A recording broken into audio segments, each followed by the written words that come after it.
ফিলিস্তিনের অবরুদ্ধ গাজা ভূখণ্ডে অবিরাম হামলা চালিয়ে যাচ্ছে ইসরায়েল। টানা প্রায় 7 মাস ধরে চলা নির্বিচার এই হামলায় নিহত হয়েছেন 34,000-এরও বেশি মানুষ। বিভিন্ন দেশের মধ্যস্থতায় যুদ্ধবিরতির আলোচনা চলমান থাকলেও কোনো রকম সন্ধিতে পৌঁছতে পারেনি বিবদমান পক্ষগুলো। এমন অনিশ্চয়তাময় অবস্থার মধ্যেই হামাস বলছে তারা অস্ত্র সমর্পণে রাজি, তবে স্পষ্ট ভাষায় শর্ত জুড়ে দিয়েছে তারা। কি সেই শর্ত জানাচ্ছেন ইমতিয়াজ আলম।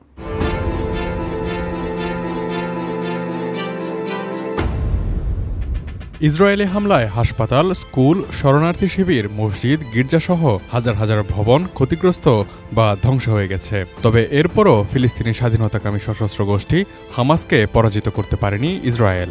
এমন অবস্থায় অনেকটা শান্তির বার্তাই সামনে আনলো হামাস। স্বাধীনতাকামী এই গোষ্ঠীটি বলছে, একটি স্বাধীন ফিলিস্তিন রাষ্ট্র প্রতিষ্ঠিত হলে সশস্ত্র এই গোষ্ঠীটি তাদের অস্ত্র সমর্পণ করবে। 26 এপ্রিল একটি প্রতিবেদনে এই তথ্য জানিয়েছে মার্কিন সংবাদ মাধ্যম CNN ও ওয়াশিংটন পোস্ট।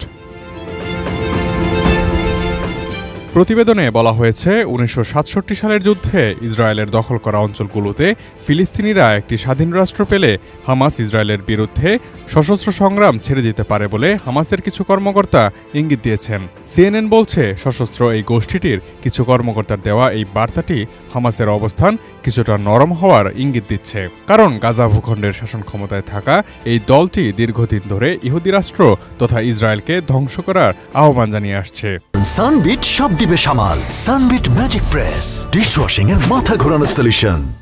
হামাসের রাজনৈতিক ব্যুরোর ইস্তাম্বুল ভিত্তিক সদস্য বাসেত নাইম বৃহস্পতিবার CNN-কে বলেছেন, একটি স্বাধীন ফিলিস্তিনি রাষ্ট্র প্রতিষ্ঠিত হলে স্বাধীনতাকামী এই সশস্ত্র গোষ্ঠীটি নিজেদেরকে নিরস্ত্র করতে রাজি হবে। হামাসের সশস্ত্র শাখার কথা উল্লেখ করে তিনি বলেন, শরণার্থীদের প্রত্যাবর্তনের অধিকার সংরক্ষণের পাশাপাশি যদি জেরুজালেমকে রাজধানী করে একটি স্বাধীন ফিলিস্তিনি রাষ্ট্র প্রতিষ্ঠা করা হয়, তাহলে আল কাসাম ব্রিগেডকে ভবিষ্যতে জাতীয় সেনাবাহিনীতে একীভূত করা যেতে পারে।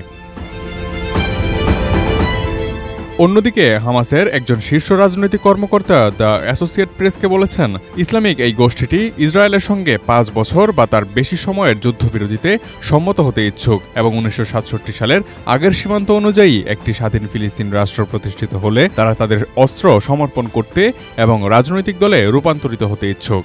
এছাড়া হামাস নিজেদের নিরস্ত্রীকরণ করবে এমন ইঙ্গিতটি হামাসের পক্ষ থেকে উল্লেখযোগ্য ছাড় বলে মনে হচ্ছে, কারণ হামাস এমন এক সশস্ত্র গোষ্ঠী যারা বরাবরই ইসরায়েলকে ধ্বংস করার জন্য আনুষ্ঠানিকভাবে প্রতিশ্রুতিবদ্ধ ছিল। Imtiaz Alam, desk report, ATN news.